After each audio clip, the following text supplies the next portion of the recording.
हिमाचल से बड़ी खबर। सिराज से Jairam Thakur CM candidate BJP के आगे चल रहे हैं अपने तमाम प्रतिद्वंदियों से। कांगड़ा से बीजेपी के पवन कुमार को बढ़त मिली हुई है। ये शुरुआती काउंटिंग के रुझान है। हमीरपुर से कांग्रेस प्रत्याशी आगे चल रहे हैं। वैसे भी हमीरपुर को कांग्रेस का गढ़ ही कहा जाता है, लेकिन यहां से कांग्रेस के प्रत्याशी आगे चल रहे हैं। भरमौर से बीजेपी के डॉक्टर जनक आगे चल रहे हैं। तो ये हिमाचल की तस्वीर अलग अलग सीटों की। चंबा से बीजेपी की नीलम नैयर बढ़त बनाए हुए हैं। फर्स्ट राउंड, सेकंड राउंड कहीं पर काउंटिंग हुई है, तो उसके आधार पर ये तस्वीर निकलकर सामने आती है। सिराज से जयराम ठाकुर आगे हैं। वहीं अगर हम बात करें अगली सीट की, कांगड़ा से बीजेपी के पवन कुमार ने बढ़त बना ली है। एक और सीट की हम बात करेंगे। हिमाचल की तस्वीर हम दिखा रहे हैं, फटाफट इसको आगे बढ़ाइए। हमीरपुर से कांग्रेस प्रत्याशी आगे चल रहे हैं। तो ये पूरी तस्वीर आपके सामने, किस सीट से कौन प्रत्याशी आगे हैं। एक बार फिर से हम स्कोरबोर्ड दिखाना चाहते हैं। हिमाचल में 68 की 68 सीटों के रुझान आ गए हैं। 32 पर बीजेपी, 33 पर कांग्रेस और 3 पर अन्य। और अगर ये इसी दिशा में चीजें आगे बढ़ती हैं तो फिर ना बीजेपी के पास बहुमत है, ना कांग्रेस के पास बहुमत है, और चाबी आ जाती है अन्य के हाथ में। वो बड़ा दिलचस्प समीकरण हो जाएगा। किन शर्तों के साथ अन्य किसके पास जाते हैं, ये देखने वाली बात होगी। और हालांकि तस्वीर ये बदल सकती है। 35 का आंकड़ा चाहिए बहुमत के लिए। ना बीजेपी दूर है, ना कांग्रेस दूर है, लेकिन बीच में 3 की दीवार खड़ी है। इस दीवार को कौन कैसे पाटेगा, खुद जीतकर पाटेगा या फिर साथ मिलाकर पाटेगा, ये देखने वाली बात। सबसे बड़ी बात ये है कि वो 3 बहुत अहम, जिसका जिक्र आनंद भी कर रहे थे, 3 बहुत अहम हो जाते हैं। क्या वो बीजेपी के साथ जाएंगे, क्या वो कांग्रेस के साथ जाएंगे, या वो अपनी शर्तों पर खेल करेंगे। अप्रोच जाहिर सी बात है कि हर कोई कर रहा होगा। दीदी हमारे साथ है। दीदी, तो क्या आप उन 3 को भी अपने साथ लाने की कोशिश करेंगी? देखिए, आप, मुझे तो लग ही नहीं रहा है कि आप भारतवासी हैं। मुझे तो आप फॉरेनर्स लग रहे हैं। जैसे वहाँ पे रेडीमेड रोटियां आती हैं, उनको माइक्रोवेव में गर्म करते हैं और निकाल के खा लेते हैं। अरे हमारे यहाँ तो पहले आटा लगाते हैं, उसके बाद रोटी बेलते हैं, उसके बाद अल्टा पलटी होती है, पका के उसके बाद खाते हैं। तो ये पकाने के चक्कर में ऐसा ना हो कि बीजेपी बना जा सरकार। कोई बात नहीं, तो यही हाल आपका बाकी राज्यों में हो जाता है। वो जो आप मैं देर करता नहीं, देर हो जाती है। नहीं, वो जो 3 है ना, वो अचार का काम करेंगे रोटी के साथ। अच्छा, अचार का काम करेंगे या वही लीड करेंगे? अब देखिए क्या होता है। अभी तो पहला राउंड है। दीदी ये बताइए कि 3 की तो बात हम कर ही रहे हैं, आपको तो अपने पार्टी विधायकों पर ही भरोसा नहीं है। बघेल साहब को आप जिम्मेदारी सौंप रहे हैं, आप अपने नेताओं को जिम्मेदारी सौंप रहे हैं, भूपेंद्र हुड्डा को जिम्मेदारी सौंप रहे हैं कि इनको एकजुट रखा जाए। ये भी बात हो रही है कि शायद किसी रिजॉर्ट में झारखंड में ना ले जाया जाए। मुझे वो कहावत याद आती है ना, वो एक आदमी गधे को लेके जा रहा था बाप बेटे, तो किसी भी हाल में पब्लिक छोड़ती नहीं। पहले जब हमने अपने पास अध्यक्ष पद रखा हुआ था तो क्या कि सारा कुछ तो वहाँ पे जनपद से ही चलता है, वो वही मैडम चलाती हैं। अब वहाँ से निकल के आए, अब हम डिसेंट्रलाइज करने की कोशिश कर रहे हैं, तो आपने इनको दे रखा है। फटाफट दिखा देते हैं। हुटर बच चुका है। 34 कांग्रेस, 32 बीजेपी। ये हिमाचल की पिक्चर है। वहीं बात करें गुजरात की, तो गुजरात की तस्वीर भी सामने रखिए। आपका लेटेस्ट आंकड़ा हम आपको बताएं, 148 पर बीजेपी और 23 पर कांग्रेस। और जिस हिसाब से बीजेपी प्रदर्शन कर रही है, तो जितने भी रीजन है गुजरात के, चाहे वो मध्य गुजरात हो, चाहे वो उत्तरी गुजरात हो, चाहे वो दक्षिण गुजरात हो, चाहे वो सौराष्ट्र और कच्छ का इलाका हो, तमाम जगह ये कहा जाएगा कि बीजेपी ने 360 डिग्री परफॉर्मेंस यहां पर किया है शुरुआती रुझानों के मुताबिक। गमजो बिल्कुल। और अनंत, देखिए सबसे बड़ी बात तो मैं हिमाचल को लेकर जो फिगर्स इस वक्त हमारे सामने है, सीधी सी बात है कि जो भी पार्टी सरकार बनाएगी, फूलों की सेज नहीं कांटों का ताज सजाएगी। जो हाल इस वक्त हो रहा है, इस वक्त अगर हम देखें, अगर हम इसी को, हालांकि इंतजार अभी हम फिलहाल करते हैं, 68 सीटों के तमाम रुझान आपकी टीवी स्क्रीन पर हैं। 32 पर बीजेपी, 33 पर कांग्रेस और 3 अन्य, और वो भूमिका बहुत अहम हो जाती है। फिर उसके बाद वो रिजॉर्ट पॉलिटिक्स भी शुरू होती है, और कहीं ना कहीं खिचड़ी पकती हुई, और इसमें बेचारी जनता क्या करेगी, वो सोचने वाली बात होगी अगर बहुत बड़ा खेल होता है तो। लेकिन यहां पे नवजोत में एक बात पे ध्यान दिलाना चाहूंगा अपने दर्शकों का, कि ये जो अन्य है ये कौन है, इस पर भी निगाह रखनी पड़ेगी। क्योंकि इस बार जो चुनाव हुआ था, वहां पर यह देखने को मिला था कि बीजेपी में काफी सिर फुटबॉल की स्थिति थी, क्योंकि 42 कैंडिडेट ऐसे थे जिनके टिकट काटे थे। उनमें से 19 कैंडिडेट इंडिपेंडेंट चुनाव मैदान में उतरे हैं। क्या ये 19 में से वो 3 तो नहीं है? ये देखने वाली लेकिन बात होगी। उन्हीं का टिकट कटा था जिनकी परफॉर्मेंस ठीक नहीं थी, और अगर ये उन्हीं में से हैं तीनों, तो जाहिर सी बात है कि कहीं ना कहीं बीजेपी उसको कैच करना चाहेगी, क्योंकि वो ये दावा करेंगी कि आपने ये कहा था कि हमारा परफॉर्मेंस ठीक नहीं है, अब देखिए ये परफॉर्मेंस कैसा है। तो फिर वहां पर गेम बहुत बड़ा हो जाएगा, और वो फिर उसके बाद जाहिर सी बात है कि बार्गेनिंग पोजीशन में वो लोग लेकिन तीनों आ बीजेपी के जाएंगे। लिए उस समय मुझे लगता है कि समीकरण बिठाना आसान होगा, क्योंकि अपनी ही पार्टी से गए लोग हैं। अगर 3 अन्य उन्हीं बागियों में से हैं तो ये अपनी ही पार्टी से गए लोग हैं, वहां पे समीकरण बिठाना आसान होगा। आप कुछ कहना चाह रहे हैं? आनंद जी, मैं ये कहना चाह रहा हूं जी, ये तो दूसरों की पार्टी के लोगों को मना लेते, ये तो इनसे बिछड़े हुए लोग हैं। हाँ, ये तो मना ही नहीं। और मान गए। इसमें हमारे साथ गलत हुआ है जी। आपके साथ क्या गलत हो गया? हमारे साथ ये गलत हुआ कि अगर ये 3 सीटें हमें मिल जाती ना जी, जो अन्य को मिली है, अन्य भी आम आदमी होता है। इंतजार कीजिए, क्या पता वो आपसे नहीं बिछड़े लग हुए नहीं रहा जी, चले मुझे गए। खाता आपने भी तो खुलेगा, बहुत मुझे लोगों लग की नहीं टिकट रहा। काटी है। मेरा कहना ये है कि अगर ये 3 सीटें हमें मिल जाती, हमारे 3 विधायक बेचारे रिजोर्ट घुमाते जी, रिजॉर्ट घुमाते बेचारों को उनका हॉलीडे मिल जाता जी। लेकिन गलत हो गया हिमाचल में हमारे साथ। अच्छा दीदी, तो रिजॉर्ट पॉलिटिक्स शुरू होने वाली है अब, राजस्थान और रिजॉर्ट गोवा, पॉलिटिक्स- उसके बाद अब हिमाचल प्रदेश। नहीं, रिजॉर्ट पॉलिटिक्स सरकार बनने के बाद रोकने के लिए शुरू होती है। अभी तो सरकारी अच्छा, बनने के वैसे लाले ऐसा पड़े क्यों हैं। होता है कि जब भी नतीजे आते हैं या फिर अगर कहीं आप 1-2 पे फंस जाते हैं तो आप तुरंत से अपने विधायकों को रिजॉर्ट घूमने के लिए भेज देते हैं? वो दिल्ली से डर लगता है ना। दिल्ली से? हाँ, नहीं, दिल्ली वालों में जो लोग बैठे हुए हैं, हाँ, वो पता चला कोई न कोई ईडी, सीबीआई वगैरह वो तो करके नतीजों से डर नहीं लगता साहब, दिल्ली से लगता है? दिल्ली से लगता है। अनामिका जी।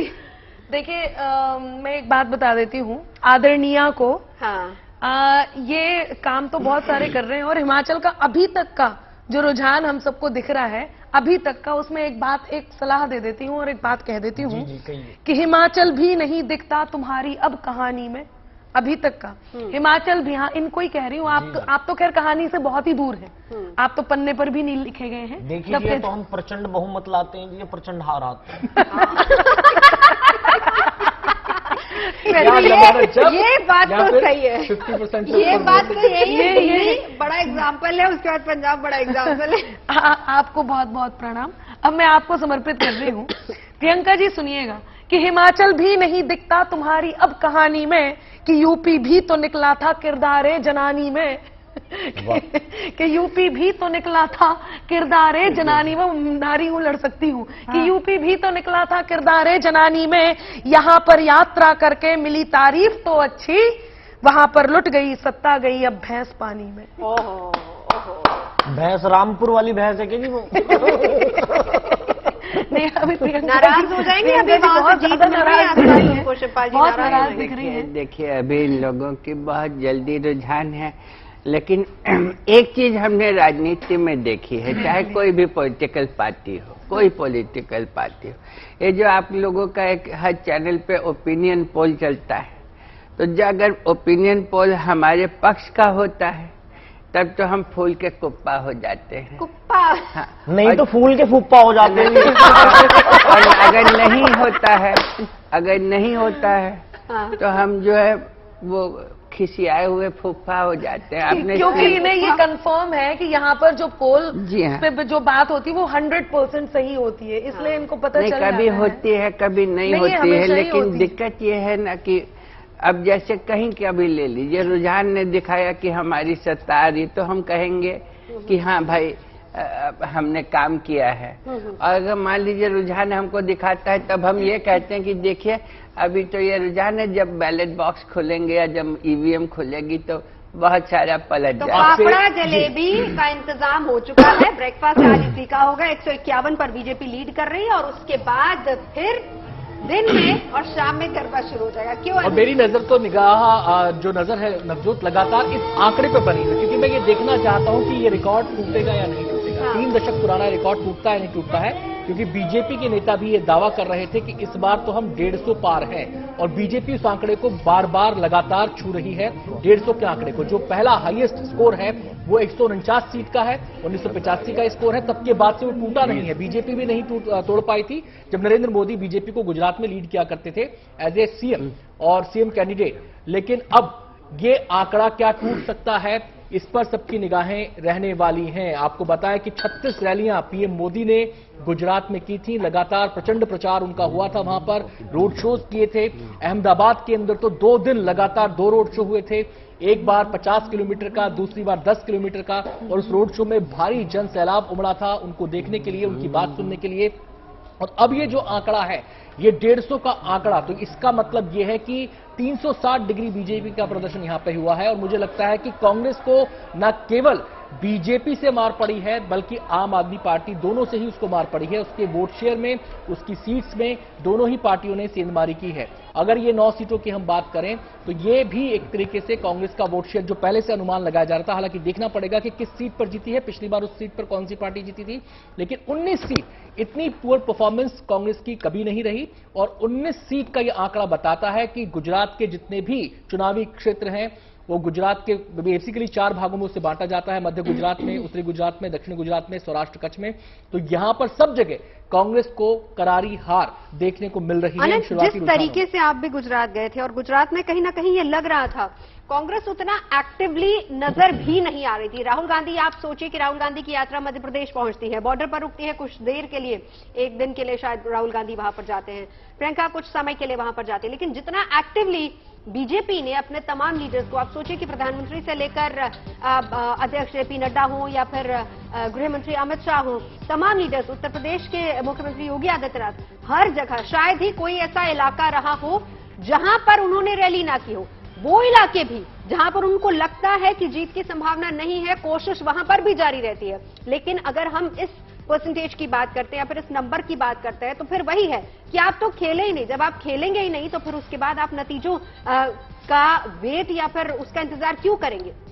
आप मैदान में नजर ही नहीं आ रहे थे। जब मैदान में आप नहीं थे तो फिर आपको नतीजे भी इसी तरह के मिलेंगे। ये भी मेरे ख्याल से कहीं ना कहीं वहां के जो लीडर्स थे उन्हीं की अपनी मेहनत हो सकती है, क्योंकि कांग्रेस पूरी तरह से डीएक्टिव मोड में थी। अगर हम उसी को कंपेयर करें आम आदमी पार्टी के साथ, आम आदमी पार्टी फिर भी डे 1 से लेकर लास्ट दिन तक मैदान पर नजर आती है, चाहे वो दक्षिणी गुजरात हो, हर जगह पर।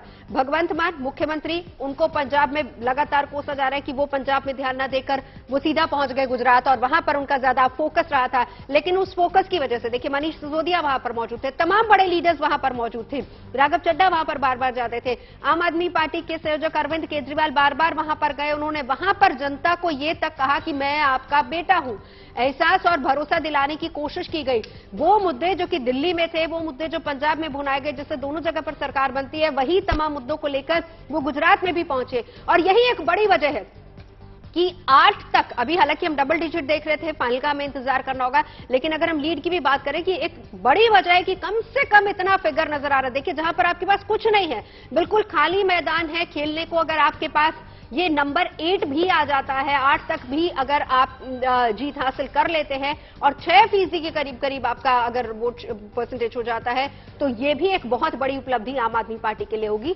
सर जी हमारे साथ हैं। सर जी, मुझे लग रहा है कि आज इस पर आपकी प्रतिक्रिया जरूरी है। ये खुशी है या ये गम है? आप मुझसे पूछना चाह रहे हैं? तो सर जी एक ही है पूरे देश में? नहीं, दरअसल क्या है ना, 3 स्टेट में मैं बटा हुआ था। मैं कभी 0 देख रहा हूँ, कभी 8 देख रहा हूँ, मैं कंफ्यूज हो गया जी। अच्छा, पे देनी ये मेरे, जब दिल्ली में कल हमारी सरकार बन चुकी तो ये 8 नंबर पे क्यों दिखा रही है जी हमें? नहीं, मुझे पता चला ये गुजरात है जी। हाँ, ये गुजरात। देखिए मैंने जाके वहां कहा कि मैं गुजरात का बेटा हूँ जी, लेकिन मेरे से 2 घंटे पहले मोदी जी चले गए, उन्होंने भी जाके यही बात कहा, मैं गुजरात का बेटा हूँ। अब ये बात तो सच है जी, वो गुजरात के ही हैं, तो लोगों ने उनकी बात को माना जी। मेरी बात को नहीं माना। मैंने मान जी को ले गया था, लेकिन मान जी ना ज्यादातर वैसे ही रहे, वो सुन रहे वहां पे, इसलिए जनता उन्हें सुन नहीं पाई। वो रैली से पहले। अरे क्या बात कर रहे हैं, मान जी तो अपनी गाड़ी पे खड़े हो के झंडे लहरा लहरा के पूरा प्रचार वहां पर कर रहे थे। देखिए जो आदमी खुद लहराता है ना, वो झंडा ही लहराता है जी। फिर इनके लहरिया के चक्कर में ना लहरिया कट मार के निकल गई पब्लिक। अच्छा, हमसे ज्यादा गुजरात में कांग्रेस लहरिया जीतनी बड़ा गई। फेमस है वैसे? जी जी, पता है ना आपको सर जी? नहीं जी, मुझे नहीं पता। अच्छा, आप गुजरात जाके आपको ये नहीं पता कि गुजरात का लहरिया कितना फेमस है? खैर एनीवे, तो ये जो फिलहाल तस्वीर नजर आ रही है वो ये है कि आप मैदान पर उतरेंगे, आप गेम खेलेंगे तो उसका नतीजा आएगा। आप मेहनत करेंगे तो वो कहीं ना कहीं आपको वो रिजल्ट के तौर पर नजर भी आएगी। लेकिन अगर आप मेहनत नहीं कर रहे हैं तो जाहिर सी बात है कि ये नंबर्स ही आएंगे। फिलहाल बीजेपी 153, कांग्रेस 17, आम आदमी पार्टी 8 पर लीड करती हुई, 4 पर अन्य लीड करते हुए। लेकिन सबसे बड़ा गेम जो है वो है हिमाचल प्रदेश में 31 पर बीजेपी, 34 पर कांग्रेस, लेकिन अन्य की भूमिका बहुत अहम हो जाती है। 3 पर अन्य है। अब ये 3 अन्य कौन है, इसके लिए थोड़ा सा इंतजार करना होगा। ये 3 अन्य कौन जीते हैं और 3 अन्य की भूमिका यहां पर बहुत अहम हो जाएगी। गुजरात की बात नवजोत आप कर रहे थे। गुजरात के विषय में मैं एक बात कह दूं, जो आपने कहा कि फोकस, मुझे लगता है कि आम आदमी पार्टी का फोकस बिल्कुल क्लियर था इस चुनाव को लेकर। वो देखिए, वो जान रहे थे कि हम सरकार बनाने के लिए नहीं लड़ रहे हैं, हम अपनी उपस्थिति दर्ज कराने के लिए लड़ रहे हैं। और इस अपने फोकस के अंदर, इस अपने मकसद के अंदर वो मजबूती के साथ, मैं कह रहा हूं मजबूती के साथ कामयाब हुए हैं। और उनकी निगाह अब इस बात पर नहीं है कि सरकार बनानी है, सत्ता में आना है। उनकी निगाह इस बात पर है कि वो विकल्प के तौर पर उभर सके गुजरात में, और इस चुनाव को उन्होंने उसी दिशा में आगे बढ़ाया है। ये जो 8 सीटें आप देख रहे हैं और वोट शेयर जो आप देखेंगे आम आदमी पार्टी का, जो 15% के आसपास जा रहा है, अगर हम बात करें गुजरात की, तो एक बड़ा वोट शेयर है। और आम आदमी पार्टी का दूसरा फोकस पॉइंट क्या है? दूसरा फोकस पॉइंट यह है कि 2024 की तैयारी आम आदमी पार्टी कर रही है। 2024 के लिए क्या तैयारी कर रही है कि आम आदमी पार्टी खुद को राष्ट्रीय पार्टी में कन्वर्ट करना चाह रही है।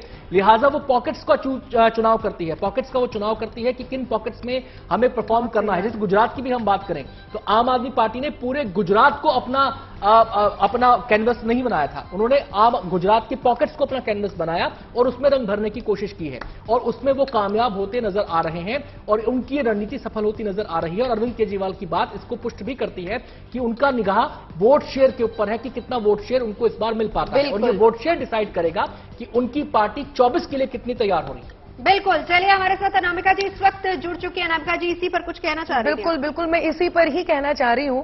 और अनंत जी, आपने बिल्कुल सही बात कही है कि आम आदमी पार्टी का बिल्कुल क्लियर था कि उन्हें करना क्या है गुजरात में, और उन्होंने वही किया भी। और ये बात इस बात से इंस्पिरेशन लेती है जो बात मैं कहने जा रही हूँ। मेरे साथ थोड़ी देर आप लोग भी झूम लीजिए, और क्या सोचा हूँ, आप भी झूम लीजिए, ऐसे उदास होकर के बैठने की जरूरत नहीं है। झूमते हुए तस्वीरें, हाँ, गुजरात तो ये मैं आपको समर्पित कर रही हूँ, आम आदमी पार्टी। सुनिएगा इन्होंने क्या सोचा होगा कि बंद पिंजरे के कैद परिंदे, बंद पिंजरे के कैद परिंदे, एक बार उड़ा कर तो देखो, गम छू मंतर हो जाएंगे, गम छू मंतर हो जाएंगे, मुस्कुरा कर तो देखो, बंद पिंजरे के। और अब अनंत जी, जो बात आपने गद्य में कही है वो मैं पद्य में कहने जा रही हूं। सुनिएगा कि मत सोचो के कदम कदम पर मुश्किल आएगी, मत सोचो के कदम कदम पर मुश्किल आएगी, गिर के उठो, उठकर संभलो, मंजिल मिल जाएगी, गिर के उठो, उठकर संभलो, मंजिल मिल जाएगी, रास्ते अपने आप बनेंगे, रास्ते अपने आप बनेंगे, कदम बढ़ाकर तो देखो, गम छू मंतर हो जाएंगे, मुस्कुरा कर तो देखो। और गुजरात में आम आदमी पार्टी ने यही बात कांग्रेस को भी कही। अभी नवजोत जी आप कह रहे थे कि उन्होंने जरा भी मेहनत नहीं की, वो मैदान में नहीं उतरे। देखा जाए तो वो मैदान में तो उतरे हैं, लेकिन वो दूसरे मैदान में उतरे। वो इस मैदान में उतरते तो क्या होता। एक बंद और समर्पित करती हूँ, सुनिएगा कि मत देखो पीछे खुद को, आगे बढ़ जाने दो, मत देखो पीछे खुद को, आगे बढ़ जाने दो, पंछी बनकर उड़ता है तो मन उड़ जाने दो, पंछी बनकर उड़ता है तो मन उड़ जाने दो, दूर अंधेरा हो जाएगा, दूर अंधेरा हो जाएगा, दीप जलाकर तो देखो, गम छू मंतर, कांग्रेस जी गम छू मंतर हो जाएंगे, मुस्कुरा कर तो देखो। तो यही फंडा है गुजरात में भी। चलिए आपसे हम बातचीत को आगे बढ़ाएंगे। अनामिका, और भी कविताएं पद्य में इस पूरी चुनावी हलचल को हम आपसे सुनेंगे, लेकिन फिलहाल एक तस्वीर दिखाएं और उसके बाद अपने संवाददाताओं से हम बात करेंगे। हिमाचल की तस्वीर। हिमाचल में दरअसल लड़ाई इस बात की भी है कि राज बदलेगा या रिवाज बदलेगा। रिवाज एक के बाद एक और राज क्या बीजेपी सरकार से हटेगी? फिलहाल जो तस्वीर आपके सामने है 32-32 कांग्रेस बीजेपी और 4 के खाते में अन्य रुझानों में। वहीं गुजरात की अगर हम बात करें तो 182 की 182 सीटों के रुझान आ गए हैं। बीजेपी 150 प्लस हो चुकी है। कांग्रेस के खाते में 21, आपके खाते में 8, अन्य के खाते में 2। ये शुरुआती रुझान है, थोड़ा सा हमें और वेट करना पड़ेगा। अब हम सीधे रुख करते हैं संवाददाता मिलन शर्मा का, जो इस समय अहमदाबाद में मौजूद हैं बीजेपी दफ्तर में, और सीधे उन्हीं से हम बातचीत करते हैं। मिलन, अब तो हम देख रहे हैं ढोल नगाड़े बजने शुरू हो गए हैं, शंखनाद शुरू हो गया है, थोड़ी देर में रंग गुलाल भी उड़ना शुरू होगा, लड्डू की थालियां भी सजनी शुरू हो जाएंगी, फाफड़ा जलेबी भी आ जाएगी, चीजें उसी दिशा में जा रही हैं। जी बिल्कुल, देखिए पहले रुझान दिखा रहे हैं कि बीजेपी बड़ी बहुमत से सीटें ले रही है, और इसलिए हम आपको इस वक्त दिखाना चाहेंगे कि यहाँ पर भारतीय जनता पार्टी का जो झंडा है उसे लहराना शुरू हो गया है, और एक तरफ गरबा में जो गाने बजते हैं वो भी बजाए जा रहे हैं, और बीच में हम देख रहे हैं कि लोग यहाँ पर नाच भी रहे हैं भारतीय जनता पार्टी के जो फ्लैग है, जो झंडे हैं उनको लेकर, और कह रहे हैं कि भारतीय जनता पार्टी का परचम अब गुजरात में दोबारा लहराने वाला है। बात की हमने कुछ लोगों से कह रहे हैं कि थोड़ी देर में आपसे कह रहे हैं यहाँ पर लड्डू भी होंगे, फनखान भी होगा और फाफड़ा और जलेबी भी होगा, लेकिन कार्यकर्ताओं में जो हर्ष उल्लास है वो आपको इस तरफ तो दिख रहा है, दूसरी तरफ वहां पर भी कार्यकर्ता जुट गए हैं और लगातार जो रुझान है उनको देख रहे हैं, और कोशिश यही है यहाँ पर ज्यादा से ज्यादा सेलिब्रेशन हो। कुछ लोगों से हम बात करने की कोशिश भी करेंगे, इसलिए जब उनको पूछोगे मिलन ये बताएं जी, ये सेलिब्रेशन तो हम देख रहे हैं जी, मिलन ये बताएं कि यहां पर पार्टी का कोई बड़ा चेहरा, जो पार्टी के बड़े नेता हैं वो यहां पर पहुंचे हैं इस सेलिब्रेशन का हिस्सा बनने के लिए, अभी भी वो थोड़ा इंतजार कर रहे हैं? जी देखिए, इंतजार हो रहा है नेताओं के आने का, हमें कार्यकर्ता ही बताएंगे कि यहाँ पर गांधीनगर के आपके कमलम के ऑफिस में बीजेपी के बड़े नेता भी शामिल होंगे क्या इस जश्न में? बस अभी सीएम साहब भी आने की तैयारी में, भूपेंद्र भाई पटेल, हाँ वो भी आएंगे, हाँ जी, और भाजपा अध्यक्ष भी आएंगे। अच्छा, अध्यक्ष भी आएंगे, हाँ जी। अच्छा, और किस तरीके से आप उनका स्वागत करने वाले हैं? आज देख रहे हैं रुझानों में बीजेपी आगे चल रही है, बस इसी हर्षोल्लास से उनका स्वागत होगा। ये भाजपा के संघर्ष की और जनता के भरोसे की जीत है, तो इसी हर्षोल्लास से उनका स्वागत होगा। आप लोग कहाँ से? बनासकांठा से मैडम। हम लोग बनासकांठा से? हाँ मैडम, वैसे हम गांधीनगर में ही रहते हैं, और आज इतना उत्साह है हमारे लिए, इतनी बड़ी खुशी की बात है, आप सोच नहीं सकते। गुजरात की एक ऐतिहासिक जीत है हमारे लिए। बनासकांठा के क्षेत्र से लोग यहाँ पर पहुंचे हुए हैं, पूरी रात गांधीनगर में रुके, क्योंकि उन्हें लग रहा था कि बहुत ज्यादा यहाँ पर जो हर्षोल्लास का माहौल है वो दिखने लगेगा। कहीं झंडे फहराए जा रहे हैं, गरबा का गाना हो रहा है, और कहीं शंख भी बजाए जा रहे हैं, लेकिन इस बीच हमें बताया गया कि मुख्यमंत्री भारतीय जनता पार्टी भूपेंद्र भाई पटेल खुद यहाँ पर पहुंचने वाले हैं, और उनका इंतजार अब यहाँ पर किया जा रहा है। मिलन, आप खुद गुजरात में घूमी हैं, गुजरात में हम भी रहे हैं, हमने भी ये महसूस किया जिन पॉकेट्स में हम गए थे कि कांग्रेस दमखम के साथ लड़ती नजर नहीं आई, हालांकि वो उसको रणनीति साइलेंट कैंपेन बता रहे थे, लेकिन जिन इलाकों में आप गई, रुझान तो ये बता रहे हैं कि कोई टक्कर में ही नहीं था बीजेपी के वहां पर। क्या माहौल ऐसा ही दिखा आपको? जी देखिए, अगर बात करें रुझानों की तो axis by India, India today, आज तक एग्जिट पोल ने पहले ही बता दिया था कि बीजेपी की लैंडस्लाइड हो सकती है, लेकिन इस तरीके से होगी इसका भी अनुमान लगाना मुश्किल था, क्योंकि आम आदमी पार्टी भी इस वक्त मैदान में दिख रही थी, और जहां जहां हम गए, सौराष्ट्र खासकर जो बीजेपी के लिए बहुत मुश्किल जगह रही है, वहां पर भी बीजेपी की सीटें अब इस बार पहले से ज्यादा आती हुई दिख रही हैं, और शायद यही कारण है कि आज भारतीय जनता पार्टी के गांधीनगर के दफ्तर में, और ये बहुत ही पुराना दफ्तर, बहुत ऐतिहासिक, एक जगह मैं आपको दिखाऊंगी अगर थोड़ी देर बाद, तो जो प्रधानमंत्री नरेंद्र मोदी है उनका चुन के आने से लेकर मुख्यमंत्री बनने से लेकर प्रधानमंत्री बनने तक की यहाँ पर तस्वीरें लगी हुई हैं, और यही दिखाता है कि किस तरीके का जो हार्ड वर्क है भारतीय जनता पार्टी की तरफ से, चाहे वो CR पाटिल हो या फिर वो अमित भाई शाह हो, या यहाँ के तमाम जो इलेक्शन मैनेजमेंट पर जो पन्ना प्रमुख लेवल पर लोगों ने इतना काम किया है, और शायद इसलिए अब बीजेपी की लीड बड़ी दिखाई दे रही है उन सीटों में भी, खासकर जो वोट कांग्रेस के माने जाते थे, आदिवासी वोट जो आम आदमी पार्टी के पीछे देखिए जश्न की तस्वीरें, जश्न की आवाजें बहुत ज्यादा वहां पर हैं और आपकी आवाज हम ठीक से नहीं सुन पा रहे, लेकिन वहां पर जश्न इतना ज्यादा है कि मिलन भी इंजॉय कर रही है। और इस वक्त 154 पर गुजरात में कांग्रेस, माफ कीजिएगा, बीजेपी 154 पर लीड कर रही है, कांग्रेस 19 पर, आम आदमी पार्टी 6, 10 से 6 पर आ गई। सर जी 10 से 6 ये गलत है जी, यही घपला है, यही घोटाला है जी। एक बात बताइए आप, चुनाव में जब मतदान पेटी खुलती है तो सीटें बढ़ती हैं, हमारी घट कैसे रही अब फिर ईवीएम पर आ जाएंगे? नहीं तो ईवीएम दिल्ली में नहीं थी ना जी, दिल्ली वाली ईवीएम सही थी, गुजरात वाली ईवीएम में गड़बड़ है जी। नहीं, देखिए मैं यही कहना चाह रहा था कि अब ये अगला इल्जाम जो होगा जब ये लोग हारने मैं लगते वही हैं, देख रही थी, बहुत देर से ईवीएम वाला जिन नहीं निकला। हाँ, तो वही मैं उसी पे आ रहा था, मैं यही कह रहा था कि अभी सर जी कहेंगे कि अरे बाप रे बाप, मेरे को जो है ईवीएम में गड़बड़ी हो गई, ईवीएम में गड़बड़ी हो गई।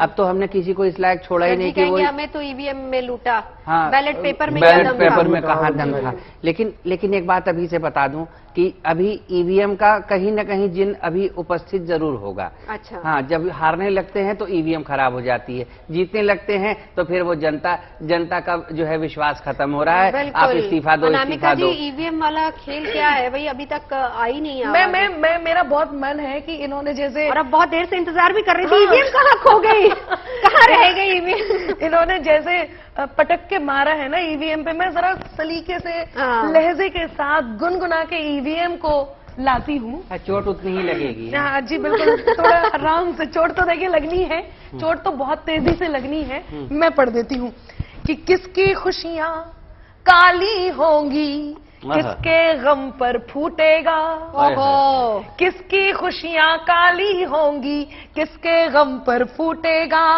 अब कर्कश स्वर अंबर जाने किस सरगम पर फूटेगा, जीत गए तो इन लोगों के जय के नारे गूंजेंगे, जीत गए तो इन लोगों के जय के नारे गूंजेंगे, हार गए तो सारा गुस्सा ईवीएम पर फूटेगा, हार गए तो सारा गुस्सा। इतने दिन से मैं जो वो कर रहा हूँ नवजोत जी, मैं इतने दिन I am national spokes person, तो मैं हमेशा ये कहता हूँ जब बीजेपी जीतने लगती है तो ये लोग ईवीएम को ही उसका जिम्मेदार ठहराते हैं। ये ठीक बात नहीं है। एमसीडी का बताइए देखिए जी, एक बात बताइए, एमसीडी का मैं क्यों बताऊंगा, वो ये बताइए। देखिए एक बात बताइए जी, जब हर जगह बीजेपी की जीत का जिम्मेदार पीएम हो सकता है तो हमारी हार का जिम्मेदार ईवीएम क्यों नहीं हो सकते? बिल्कुल सही कह रहे हैं सर जी, अच्छी बात है। तो फिर नहीं, वो अभी रुक जाइए, अभी इन्होंने और एमसीडी जीते हैं भाई, और एमसीडी को प्रोजेक्ट ऐसे करे लेकिन उससे पहले जल्दी से हिमाचल वाला नंबर देख लेते। 36 पर कांग्रेस, यानी बहुमत क्रॉस कर चुकी है कांग्रेस, लेकिन अन्य 4 पर आ गए हैं और बीजेपी 28 पर बहुमत क्रॉस कर लिया है कांग्रेस ने। अगर हम इसको माने कि फाइनल टैली होगी, फाइनल नतीजा बिल्कुल यही होगा। 36 पर कांग्रेस, 4 पर अन्य, 28 पर बीजेपी। दीदी गुड न्यूज, रोटी पकनी शुरू हो चुकी है। रोटी पकनी अब हमने गैस को थोड़ा सा तेज कर दिया है। अच्छा, हाँ जी, अभी आप देखते जाइए। रोटी चूल्हे पे पकाएंगी कि गैस पे? मोदी जी ने सिलेंडर दिए हैं, देखिए, जिसमें सौंधा स्वाद है, सत्ता का सौंधा स्वाद जिसमें मैं बता रहा हूँ जी, इनकी रोटी ना उज्ज्वला सिलेंडर पे पक रही है मोदी जी की योजना पे, और ये हमें सिखा रहे हैं जी। और मैं बताऊं, जैसे लोग कहते हैं ना, गांव में कहते हैं ना, बेटा ये काम मत करो, वो 4 लोग क्या कहेंगे। ये जो हिमाचल में 4 अन्य है ना जी, ये 4 लोग क्या कहेंगे इस बात पर डिपेंड करता है। ये 4 अन्य, लेकिन अब तो 4 की जरूरत ही नहीं पड़ेगी ना। अगर कांग्रेस 36 पर आ जाती है तो 4 की जरूरत नहीं पड़ेगी। आप लोग नजर मत लगाइए, बहुत मुश्किल से इतनी लंबी लीड पहली बार। अरे हमारे पास तो मिर्चे भी नहीं है कि नजर उतार दें यहाँ बैठ के आपके। हाँ, तो आप कॉफी से उतार सकते हैं। काला रंग है ना, काला, लेकिन साथ में हमने बिठाया, नजर नहीं लगेगी आपको। ये नजरुद्दीन ही है। नहीं, नजरुद्दीन नहीं। आपने मेरी बेइज्जती की अनामिका जी, मुझे लगा आप नजरबट्टू कहेंगी मुझे, आप नजरुद्दीन बता रही हैं। ये क्या कह रही हैं आप? देखा जाए तो इस समय आपका गुस्सा जायज है। जो हिमाचल में दिखाई दे रहा है उससे आप ऐसे ही लग रहे हैं, और उसके बाद गुजरात में देख करके भी ऐसा लग रहा है, तो इसके लिए आपको नहीं, गुजरात के लिए तो वो गदगद हैं, खाली मैदान पर देखिए चक्का मार दिए। हाँ, ये बात भी है, आपकी बात को पूरा गुजरात के लिए तो गदगद। ये जो गुजरात में 1-2 पद हैं उसी के लिए ये गदगद है। हाँ, नहीं, उनका गदगद तो कल आ चुका था एमसीडी से। हम देख लेना 20-30 साल बाद गुजरात में भी कांग्रेस बनाएंगे। आप सिर्फ गुजरात की बात कर रहे हैं, कभी कभी तो आप कहते हैं कि कुछ 2 टेन्योर के बाद फिर देखिएगा हम ही पीएम तो प्रधानमंत्री मैं होंगे। बनूंगा जिस देश का, हाँ, भले ही 8 PM बनना हो, 8 PM बनूंगा जरूर। अरे भाई 8 PM वाला तो आपने हिमाचल का, पंजाब में लेकिन वोट प्रतिशत में बीजेपी 44% आगे है, कांग्रेस 42%, आम आदमी पार्टी 1%, अन्य 13%। लेकिन इसमें बीजेपी की सीटें कम हुई हैं। कम कितनी? 29 पर बीजेपी आगे, 28 से 29 अब फिर बढ़ रहा है। यानी कि वही मैच जो है इंडिया पाकिस्तान वाला मैच बिल्कुल इस तरीके से चल रहा है, एक ऊपर एक नीचे। और कांग्रेस लेकिन 35 पर है, अन्य 4 पर आ गए हैं। भले ही वोट प्रतिशत बढ़ा हो, लेकिन नंबर्स के मामले में फिलहाल बीजेपी थोड़ा पीछे है। हमें इंतजार करना होगा थोड़ा सा और, ताकि अगर हम ललित से भी वहां बात कर पाए, अगर हम पूछे कि इस वक्त सिचुएशन वहां पर क्या है, क्योंकि 35 पर कांग्रेस है, 29 पर बीजेपी है और हमारे साथ सब लोग इस वक्त मौजूद हैं। फिर भी चलिए सर जी, 1% वोट जो शेयर है वो फिर भी आपके पास हिमाचल वाला है। सुनिए हिमाचल ने आपकी थोड़ी बहुत। 1% इसलिए जी क्योंकि 1 नंबर के कट्टर ईमानदार है जी हम। ओहो, क्या बात। 1 नंबर के, 2 नंबर के आदमी नहीं है जी हम। अच्छा, यदि 2 सीटें आ जाती हैं कहीं तो? पंजाब से तो इधर शिफ्ट नहीं करवा दी है। नहीं जी, नहीं मैं शिफ्ट तो बॉर्डर पूछती हूँ 2 सीटें यदि बाई चांस आ जाती हैं तो क्या होगा? तो फिर कोई बात नहीं, मैं और मनीष 2 हो जाते जी, फिर 1-1 नंबर के 2। मनीष जी कितने बजे उठते हैं? मनीष जी सोते ही कहाँ बेचारे, नींद कहाँ आ रही है उनको, उड़ी हुई है। उनकी तो नींदें कल उड़ के गई। बाद तो आनी चाहिए। देखिए एनसीपी नहीं, में आपने नींद तो आ परचम जाती लहरा थी, दिया है। लेकिन वो फुटेज देख लेते हैं ना वहाँ के तिहाड़ के, तो उनकी नहीं। नींद उड़ जाती है जी। नहीं, बीजेपी वालों ने देखिए ऐसा है कि खेल शुरू कर दिया है। कल मैंने ट्वीट भी किया है, और ये जो दिल्ली का बेटा है, ये एक दिन पूरे देश नहीं पूरे विश्व का बेटा बनने वाला है। आप देखते जाइएगा, इकलौता ईमानदार बेटा। इकलौता ईमानदार बेटा। और देखिए, लेकिन मैंने कितनी बार कहा है अरविंद, अब तो ये निकाल दो ना, इसका काम हो गया। किसका? ये जो माधव- नतीजे आ गए, काम हो गया। अभी नहीं निकलेगा जी ये, जब तक पीएम अरे नहीं भाई बनेगा। सर्दी है, दिल्ली की सर्दी। दिल्ली की सर्दी और दिल्ली पर के जा सर्दी। तो गुजरात में रहा है ना। नहीं, गुजरात में तो लुटिया मंच की जी, अब क्या करेंगे वहां जाकर? अरे फिर भी देखिए, ये मेहनत है जो रंग लाई है, थोड़ा सा रंग छींटे थोड़ा की सा तरह पड़ा रंग है, तो पर लाइए। वाकई है। बिल्कुल सही कह रही है नमिता है। जी। चलिए 2 लाइन पढ़ दीजिए सर जी की तारीफ में। देखिए, आपको ना परेशान होने की जरूरत नहीं है। जैसे आपने दिल्ली को कब्जा करके रखा हुआ है, तो आप धीरे धीरे कहीं भी अपनी पैठ बढ़ा रहे हैं। मैं एक बात कह देती हूँ, इसमें खुश हो जाइएगा कि होता क्या है कि कहीं पे दलदल, कहीं हिलोरे, छलिया बड़ी कहानी है। कहीं पे दलदल, कहीं हिलोरे, छलिया बड़ी कहानी है। मिनट मिनट में रंग बदलता ये सत्ता का पानी है। गोते खाएगा तैरेगा या डूबेगा कौन यहाँ? गोते खाएगा तैरेगा या डूबेगा कौन यहाँ? राज करेगी जो जल पर वो मछली जल की रानी क्या है। बात है। राज करेगी जो जल पर वो मछली जल की रानी है। तो आपको अपना पता है कि आपकी क्या कहानी है। हाँ, देखिए इस क्या बीच निशानी हिमाचल है? में फिर से 28, 29, 30, कांग्रेस फ्रॉम 36 टू 34, वापस से 34 पर, अन्य 4 पर। ये बहुत इंटरेस्टिंग इस वक्त नतीजे हिमाचल प्रदेश के। और गुजरात की तस्वीर भी नवजोत हम देख लें तो गुजरात में तो ऐसा लगता है कि केवल बीजेपी ही मैदान में है और बाकी कुछ है ही नहीं, वो 156 नजर भी आया था। अगर आप हाँ। प्रचार के दौरान भी देखें तो उसमें भी नजर आ रहा था। देखिए इस बीच ये एक बड़ी खबर, गुजरात विधानसभा के नतीजे कांग्रेस 18 पर, मल्लिकार्जुन खड़गे की तस्वीर आ गई है और जेपी नड्डा 155, बीजेपी 155 पर फिलहाल लीड करते हैं। और मल्लिकार्जुन खड़गे के लिए ये चुनाव इसलिए भी अहम है क्योंकि उनकी पार्टी अध्यक्ष की कमान संभालने के बाद पहला एमसीडी का चुनाव बुरी तरह कांग्रेस फ्लॉप रही उसमें। ये रावण अभी वाला क्या गुजरात कहीं और बैकफुट हिमाचल तो नहीं हो गया? रावण वाला जो स्टेटमेंट था। अरे भाई, मैंने कहा था कि जो मोदी जी है वो रावण का अहंकार बोला था। नहीं, आपने 10 सर बोले थे, ऐसे मत बोलिए। हमने भी 10 सर सुना की था। तरह अब हर एमसीडी से लेकर के और वहां तक हर जगह आप जो मोदी जी को करते हैं, केंद्रीय कार्यालय बंद करके गुजरात में आप जो है रैली करवा रहे हैं, ये ठीक बात नहीं है। और हार का जिम्मेदारी लेने के लिए ही मैं अध्यक्ष बना था। Oh my God! देखिए मैं, चलिए बहुत अच्छी बात है, इनिशिएटिव कोई तो ले रहा है कांग्रेस में। मैं एक बात कहूं, राहुल गांधी जी हैं जी, शादी नहीं हुई अभी तक, मल्लिका के नाम पे उनकी लाइफ में मल्लिकार्जुन है सिर्फ। Oh my God! देखिए, मैं मुझे एक देखिए, छोटी आप सी मेरे बेटे के बारे में जरूरी थोड़ी, अटल जी ने भी तो कहाँ शादी की थी। इसका मतलब क्या है, वो आने वाला देश का भविष्य है और इसका मुझे बहुत फक्र है।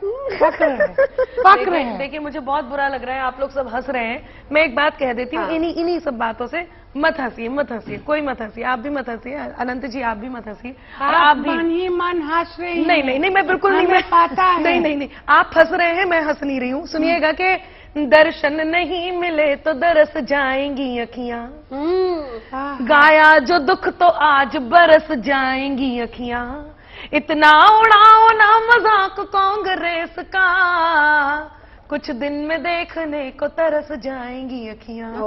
भाई वाह अनामिका जी। नहीं, आपको फैन अभी हो गया कुछ जी। दिन नहीं, अभी तो बहुत दिन। देखिए जो इस बढ़िया। वक्त मैं हिमाचल के नंबर्स देख रही हूँ, उसमें 33 पर कांग्रेस, 31 पर नहीं, वो बीजेपी। पहली रोटी हमारी सरकार बनती है, हम अनामिका जी को खिलाएंगे, पर- वहाँ कभी सम्मेलन कराएंगे और उसका उद्घाटन कांगड़ा में अनामिका जी या मंडी में, जहाँ ये चाहेंगी, हाँ। जहाँ पे, लेकिन सौंधी रोटी पहला निवाला हम इन्हीं को अनामिका खिलाएंगे। जी को। वैसे जी एक बात कहूँ मैं, प्रियंका जी से प्रभावित बहुत दुनिया है। इन्होंने एक नारा दिया था, लड़की हूँ लड़ सकती हूँ। हाँ तो उसकी लड़ वजह- तो रही हूँ, अरे कहाँ लड़ रही हैं आप? घर में लड़ रही हूँ, मम्मी से लड़ती हूँ, भाई से लड़ती हूँ, आप मेरी भी सुन लेंगे। यही लड़ाई थी, यही आप लड़ाई दोनों लड़िए। थी। मैं घर गया जी, कई बार तो मेरी पत्नी ने पैर पकड़ के मुझे जमीन पे दे के मारा। मैंने पूछा ऐसा क्यों? बोले प्रियंका जी कहती हैं लड़की हूँ लड़ सकती हूँ।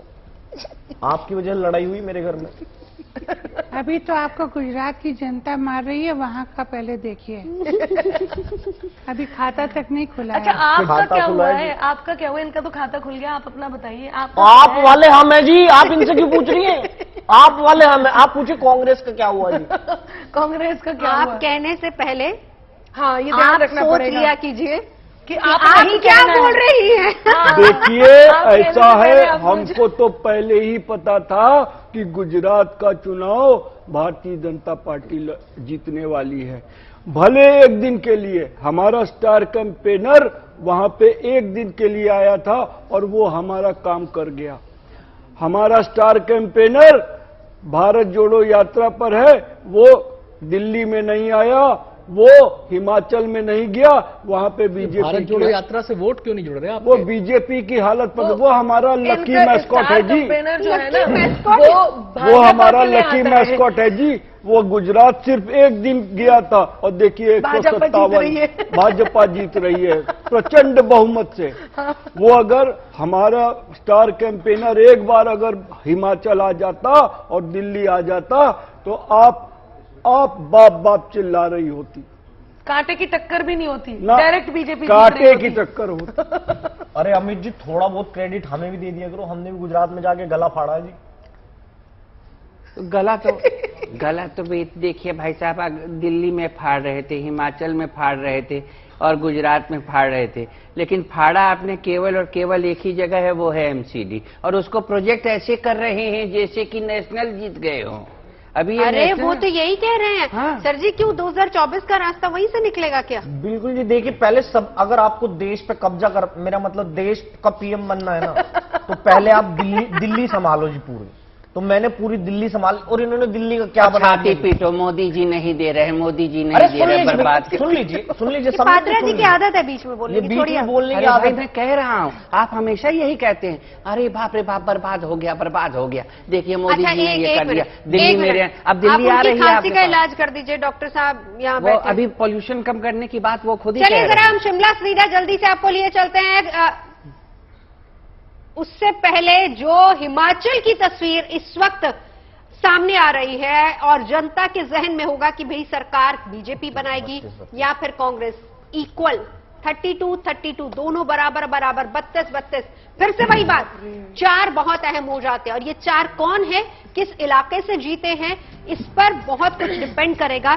फिर भी हमें इंतजार करना होगा कि फाइनल नंबर्स क्या होता है, लेकिन जनता के बीच जरूर खलबली मची होगी, जैसे कि यहां पर स्टूडियो में मची हुई है कि सरकार हिमाचल में कौन बनाएगा। कंफ्यूजन बहुत ज्यादा है फिलहाल इन नंबर्स को लेकर। 32-32 वाले नंबर इस वक्त आए हैं। सत्येंद्र चौहान हमारे साथ शिमला से जुड़ेंगे, हम तस्वीर उनसे भी इस वक्त पता करने की कोशिश करेंगे, क्योंकि 4 की भूमिका बहुत अहम हो जाती है। जब कांटे की टक्कर हो तो ऐसे में अन्य की भूमिका अहम हो जाती है और वो अन्य क्या भूमिका निभाएंगे वो फिलहाल देखने वाली बात होगी। और इसके साथ ही साथ गुजरात की भी तस्वीर बिल्कुल क्लियर है।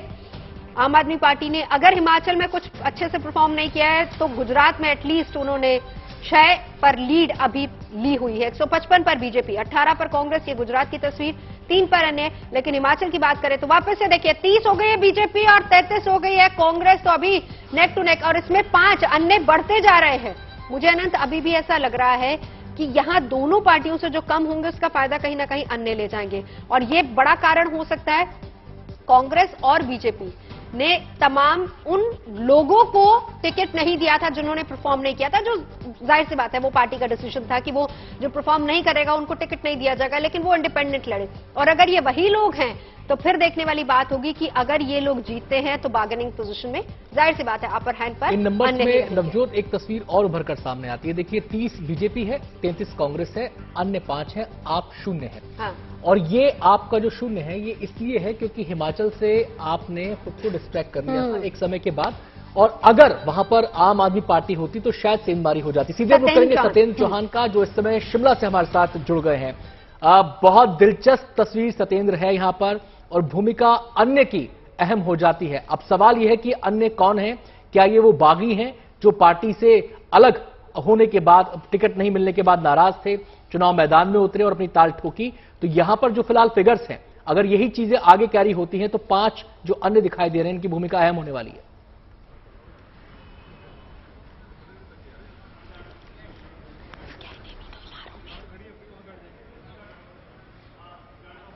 सत्येंद्र, आपको आवाज मिल रही है?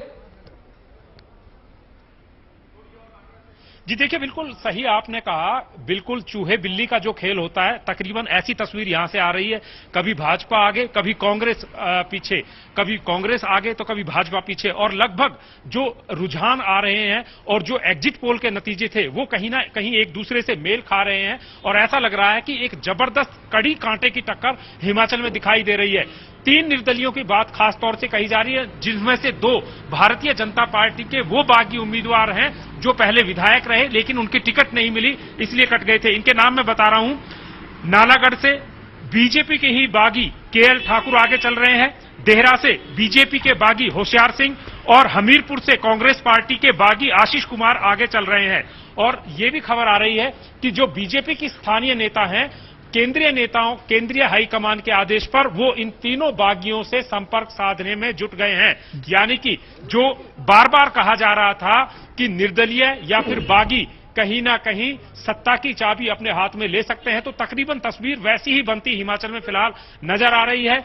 और कांग्रेस के माफी चाहूंगा, बीजेपी के जो प्रभारी थे तावड़े, वो भी शिमला पहुंच चुके हैं। तो दूसरी तरफ सत्येंद्र, बड़ी बात आपने बताई है, बड़ी बात आपने बताई है। जो अन्य है आपके पास लौटेंगे सत्येंद्र, जो बड़ी खबर आपने दी है उसके बारे में पहले अपने दर्शकों को हम जानकारी दे दें। तो बड़ी तस्वीर और बड़ी खबर जो सत्येंद्र ने इस समय दी है वो ये कि जो 5 अन्य है जिनको लेकर लगातार सबकी नजरें टिकी हुई हैं कि 5 अन्य की भूमिका क्या होगी। इन 5 अन्य में से 3 वो कैंडिडेट हैं जो बीजेपी के बागी कैंडिडेट हैं, यानी कि जिनको पार्टी ने टिकट नहीं दिया था, वो अपने दम पर चुनाव मैदान में उतरे। और अगर ये रुझान नतीजों में तब्दील होते हैं तो ये 3 कैंडिडेट बीजेपी के लिए अहम हो जाएंगे, और इन 5 में से एक कैंडिडेट कांग्रेस का बागी कैंडिडेट है तो वो कांग्रेस के लिए अहम हो जाएगा। और जैसा कि सत्येंद्र बता रहे थे कि पार्टी के जो नेता हैं, बड़े नेता हैं, वो अब सक्रिय हो चुके हैं, और अन्य की भूमिका को देखते हुए उनका ये सक्रिय होना साफ इशारा करता है कि पार्टी कितना इंपॉर्टेंस इन अन्य को दे रही है। सत्येंद्र, इसके अलावा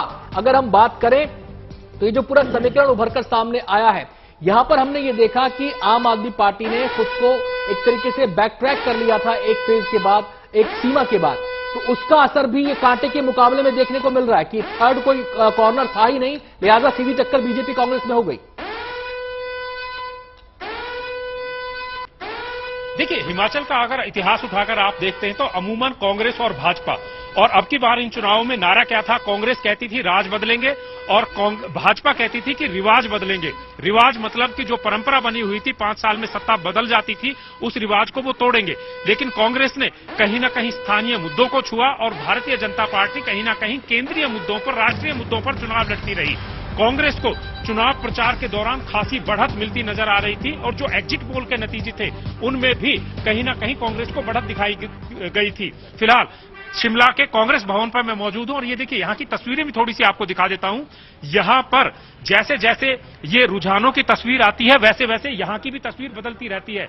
कभी कांग्रेस भवन में यहां पर भीड़ इकट्ठी हो जाती है और जैसे ही भारतीय जनता पार्टी 1-2 सीट से आगे चलती है भीड़ खाली हो जाती है। लेकिन ये जो कंफ्यूजन की स्थिति है ये ऐसा नहीं है कि कांग्रेस में ही बनी हुई है, ये भारतीय जनता पार्टी के साथ भी ये हो रहा है। और वजह यही है कि अभी तक ना तो कोई भारतीय जनता पार्टी का बड़ा नेता और ना ही कांग्रेस पार्टी का नेता कुछ कह पाने के हालात में है, स्थिति में है और कोई भी बयानबाजी अभी तक नहीं आ रही है। हां, आज से पहले लगातार हर पार्टी के नेता दावेदारी कर रहे थे और ये मजबूती के साथ कह रहे थे कि दोनों ही दलों के नेता की सरकार हम ही बनाएंगे। लेकिन फिलहाल जो रुझान आ रहे हैं उन रुझानों ने साफ कर दिया है कि सिचुएशन कहीं ना कहीं निर्दलियों के पाले में जा सकती है और दोनों ही बड़ी पार्टियों को इन निर्दलियों और बागियों पर नजर डालनी होगी। हिमाचल के मूड की अगर सत्येंद्र बात करें, देखिए आप बहुत सालों से पंजाब, हिमाचल, हरियाणा तीनों स्टेट्स को समझते भी हैं और इलेक्शंस भी कवर करते आ रहे हैं।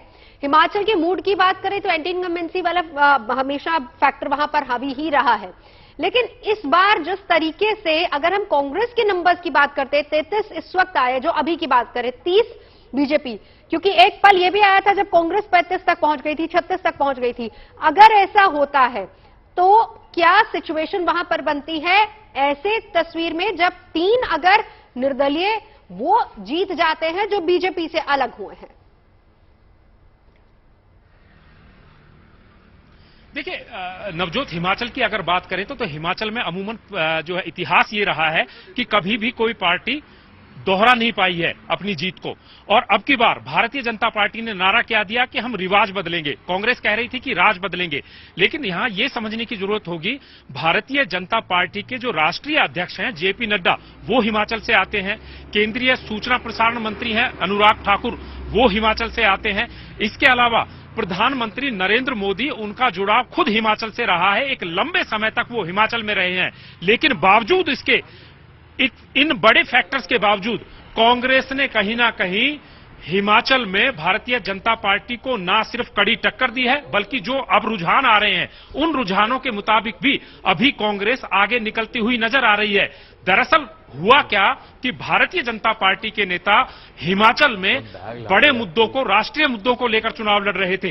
वो वंदे भारत ट्रेन की बात कर रहे थे, वो कांगड़ा में एम्स की बात कर रहे थे, वो बात कर रहे थे काशी विश्वनाथ कॉरिडोर की, वो बात कर रहे थे अयोध्या के राम मंदिर की। लेकिन कांग्रेस के स्थानीय नेताओं ने कांग्रेस की जो स्थानीय समस्याएं हैं उनकी नब्ज टटोली।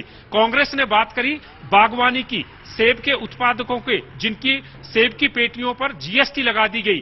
कांग्रेस ने बात करी अग्निवीर स्कीम की। कांग्रेस ने बात करी सबसे महत्वपूर्ण एक सवाल और, जो ओपीएस था।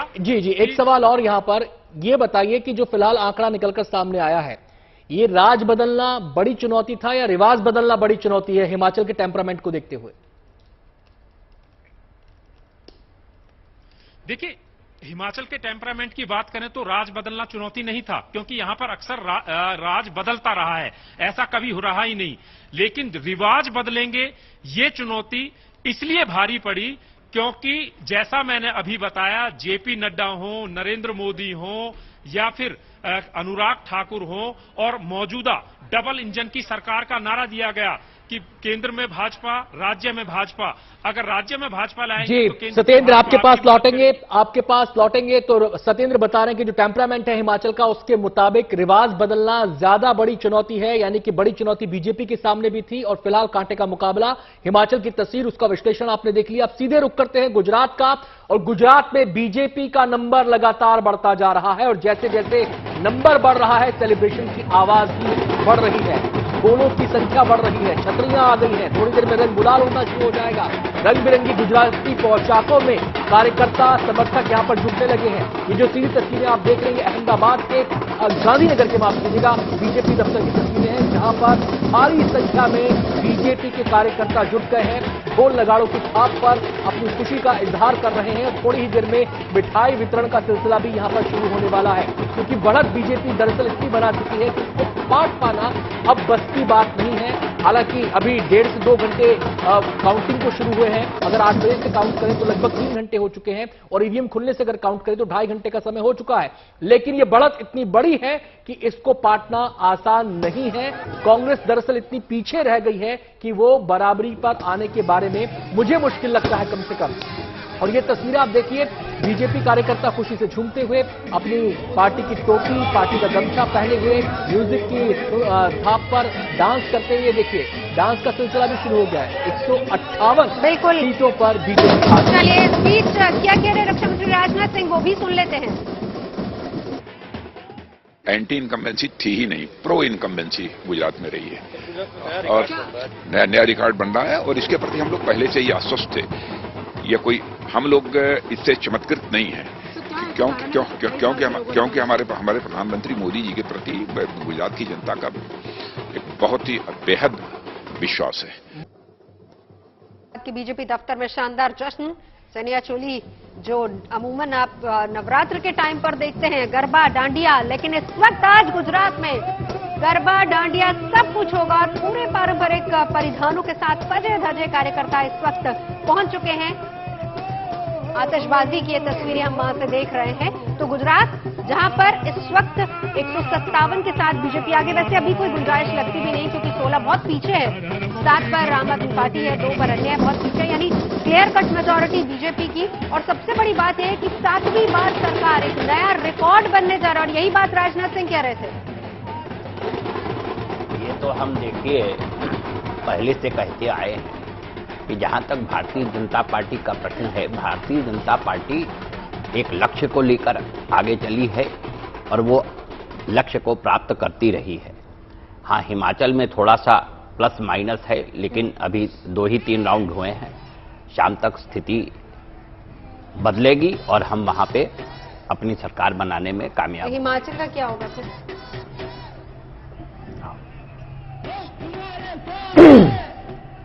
देखिए भैया, जहां तक हिमाचल की बात है, हम वहां पर सरकार बना रहे हैं भैया। गुजरात में हमारी सरकार नहीं बनी, कोई बात नहीं। देखना राजनाथ जी, एक दिन मैं भारत जोड़ूंगा, और भारत जोड़ने के बाद मैं पीएम जरूर बनूंगा जी। गुजरात छोड़ दीजिए जी, मैं भारत के सारी वोट जोड़कर पीएम बनूंगा जी। ठीक है, अभी तो वैसे भी आप हमारे स्टार कैंपेनर हैं और हिमाचल में नहीं आए। आपकी यात्रा पहुंच गई, आप नहीं पहुंचे। देखिए मेरा प्रभाव कितना है, मैं हिमाचल में नहीं गया, फिर भी हमारी जीत रही है वहां पार्टी, लेकिन मैं गुजरात में चला गया, इसीलिए मैं हिमाचल में नहीं गया। अच्छा, और वहां पे आप हमारे, वही तो मैं कह रहा हूं कि स्टार कैंपेनर हैं आप गुजरात में गए, देखिए 158 पा रहे हैं। देखिए राजनाथ जी, जितनी तारीफ आप मेरी कर रहे हैं भैया, मैं सोच रहा हूं मैं क्यों ना बीजेपी ज्वाइन कर लूं भैया। स्वागत है। क्योंकि स्टार कैंपेनर तो मुझे कांग्रेस नहीं मानती भैया, कम से कम आप तो मान रहे हैं। चलिए अनामिका जी, बीजेपी की इस जीत पर, मैं गुजरात की बात करी क्योंकि साथ ही साथ ढोल नगाड़ों के साथ वहां पर लोग झूमते गाते नजर आ रहे हैं, आतिशबाजी वहां पर हो रही है, लड्डू वहां पर बट रहे हैं। 2 लाइनें गुजरात के लिए। बिल्कुल, गुजरात के लिए मैं कह देती हूँ कि ना नदी कोई मीठी बड़ी है, ना तो कोई समंदर बड़ा है, हार जाए अगर शाहजादा, जीत जाए कलंदर बड़ा है। क्या बात, और वक्त अच्छा है या है बुरा, ये वक्त ही वक्त पर तय करेगा, है मेहरबान जिस पर खुदा, ये बस उसी का मुकद्दर बड़ा। क्या बात है, क्या बात है, वाह। बहुत ही बढ़िया। लेकिन इस बीच हम जल्दी से बता देते हैं कि उधर डिंपल यादव 39,883 पर लीड करती हुई नजर आ रही है, और बीजेपी के रघुराज 17,030 वोट, यानी बहुत पीछे हैं। तो मैनपुरी लोकसभा सीट पर इस वक्त अगर देखें तो डिंपल यादव फिलहाल लीड कर रही है। हाँ, तो हमने उसका प्रयास किया था, हमने उसका प्रयास किया था। तो ले लीजिए, आप ऐसे कैसे गुजरात पर जा सकते हैं, ये गलत बात है। एक तरफ बीजेपी जीत रही तो आप उधर जाएंगे। और एक बार अरविंद जी ध्यान दीजिए, कोई भी दिल्ली का रास्ता जो है वो यूपी से होकर ही निकलता है। बिल्कुल, आप गुजरात कितना भी चले जाइए, आपको सांसद है, यूपी से ही रास्ता निकलता है। और हमारी वाइफ जीत रही है, ये बहुत अच्छी बात है। और जीतेगी, और हम हर चीज जीतने जा रहे हैं। नवजोत जी देखना आप, यहाँ पे हमने इसके लिए मेहनत की है, और बाबू जी का आशीर्वाद, हमारे नेताजी का आशीर्वाद अदृश्य रूप में हमारे साथ है, और वो हमें मिलेगा। हाँ जी, देखिए, रक्षा मंत्री होने के नाते आदरणीय अखिलेश यादव जी ने कहा कि दिल्ली का रास्ता, देश का रास्ता यूपी से होकर निकलता है, लेकिन इनका यूपी का रास्ता खुद यूपी से होकर नहीं निकल रहा। Oh my God. पहले आप अपना यूपी का रास्ता निकालिए, देश की बातें छोड़िए, आपको शोभा नहीं देती। मैं पहले भी आपसे कहा था कि ज्यादा मुगालते में मत आइए और अहंकार में मत आइए। आप जब अहंकार में आते हैं, दिल्ली में भी आपने अहंकार, क्या हुआ दिल्ली में? देखिए, इसे अहंकार नहीं अखिलेश जी, इसे कॉन्फिडेंस कहते हैं। हाँ, तो वो कॉन्फिडेंस और अहंकार जो भी है, ये आने वाले समय पे हमारा वक्त फिर आएगा। देखिएगा आप कितने बुलडोजर चलाओगे आप।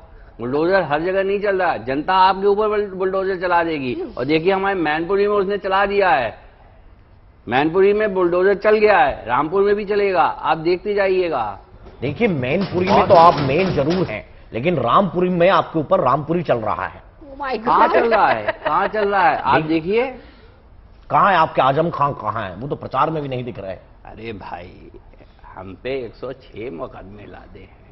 वो प्रचार में नहीं, विचार में है। 106 मुकदमे लादे हैं।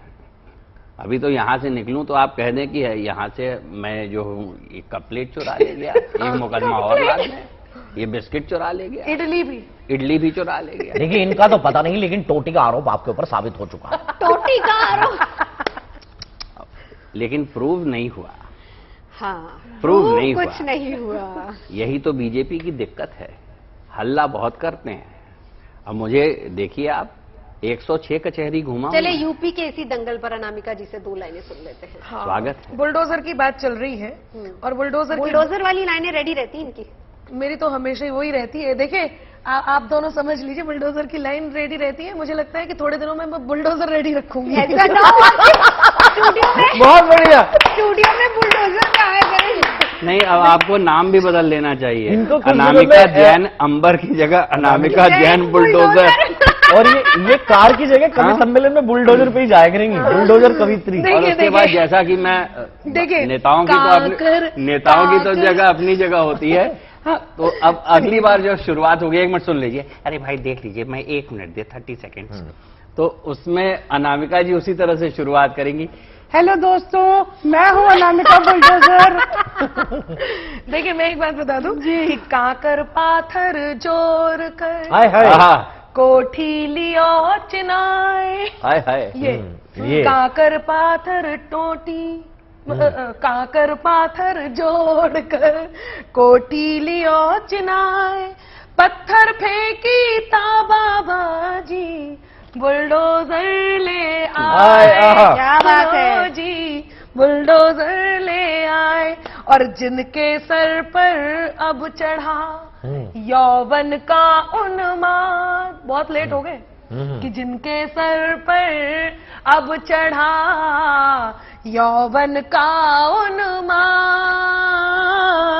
उन लोगों को आएगी बुलडोजर की। बहुत बढ़िया अनामिका जी, बहुत बढ़िया। एक और अच्छी, एक आखिरी बात कह रही हूँ कि देश की खुशहाली को जब ये दंगाई पस्त करेंगे, देश की खुशहाली को जब भी दंगाई पस्त करेंगे, तब बुलडोजर ले बाबा उनके सपने ध्वस्त करेंगे। क्या बात, इसलिए इसे याद रखें। चलिए, गुजरात में फिलहाल क्लियर कट मैंडेट 155 पर बीजेपी आगे जश्न मन रहा है, और ढोल नगाड़ों के साथ, पारंपरिक परिधानों के साथ डांडिया गरबा भी खेला जा रहा है।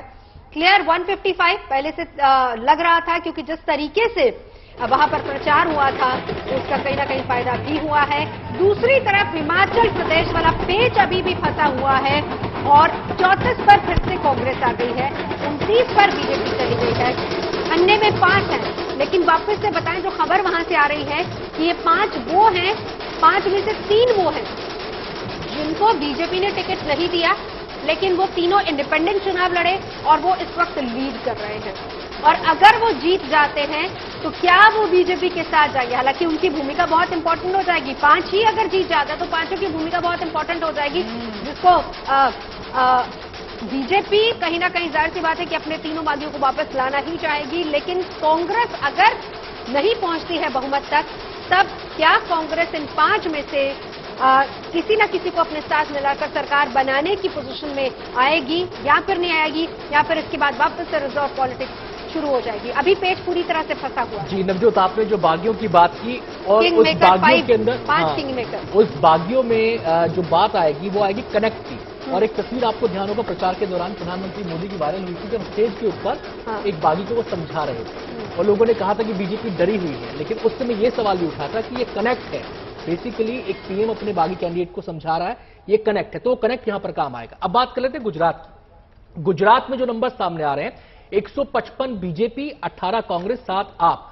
और इसको देखकर, इन नंबर्स को देखकर ऐसा लगता है कि विपक्ष तो कहीं है ही नहीं, लेकिन विधानसभा में यह आंकड़ा इतना भी नहीं बैठेगा कि कोई मान्य विपक्ष का नेता, यानी कि जो विपक्ष का नेता बनने के लिए सीट चाहिए होती है, वो सीट भी यहां पर मुझे आती हुई नजर नहीं आ रही है कांग्रेस के पास, क्योंकि दूसरे नंबर की पार्टी वही है फिलहाल के आंकड़ों के मुताबिक, लेकिन इतनी सीटें उसके पास नहीं है कि कांग्रेस का विपक्ष का नेता गुजरात विधानसभा में बन जाए, जो फिलहाल रुझान बता रहे हैं। एक तस्वीर ये उभर कर सामने आती है। अब तीसरी तस्वीर की बात कर लेते हैं। वो तस्वीर ये है कि आम आदमी पार्टी, हालांकि उनका फोकस क्लियर था, वो जान रहे थे कि चुनाव जीतने वो नहीं जा रहे हैं, वो अपनी मौजूदगी दर्ज करवाने जा रहे हैं, वो कांग्रेस का रिप्लेसमेंट बनने की इच्छा के साथ वहां पर जा रहे हैं और उस दिशा में उन्होंने कदम बढ़ा दिए हैं। अगले चुनाव तक और थोड़ा सा वेट करना पड़ेगा। अब तस्वीर उभरकर यह सामने आती है कि जो फ्री वाले वादे किए थे, क्योंकि जब हम गुजरात में वहां पर मौजूद थे, हमने लोगों से बातचीत की थी, तो लोग ये कहते थे वहां के गुजरात के कि कमाओ और खर्च करो। उन्हें फ्री बीज के अंदर इंटरेस्ट नहीं था। ये मैं आम लोगों की बात आपको बता रहा हूं। उन्होंने सिरे से इस चीज को नकारा था।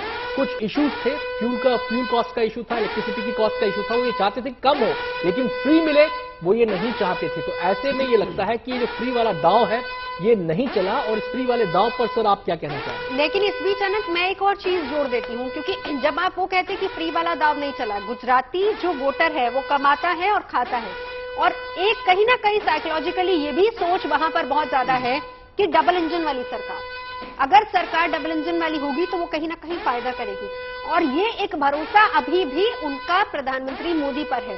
भले हम कहें कि वो सेंटर में आ चुके हैं, वो प्रधानमंत्री बन चुके, 2014 के बाद से गुजरात से कनेक्ट भले ही ना हो, लेकिन कहीं ना कहीं वो जुड़े हुए हैं।